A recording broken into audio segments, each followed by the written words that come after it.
আসলে কি হয়েছিল স্নিগ্ধা চৌধুরীর সাথে? সত্য মিথ্যা কি আমরা জানি না। কোনটা সত্য কোনটা মিথ্যা যাদের দেখার দরকার তারা দেখবে, যাদের বের করার দরকার তারা বের করবে। কথা বলার ভাবে মনে হচ্ছে কিছু একটা হয়েছে, কিন্তু কতটুকু হয়েছে, আসলে কি হয়েছে বের করবে কে?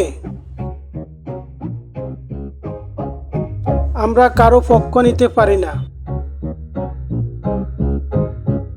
আমরা চাই সঠিকভাবে তদন্ত করে এই বিষয়ে সত্য মিথ্যা জেনে বুঝে ন্যায় বিচার পাওয়া।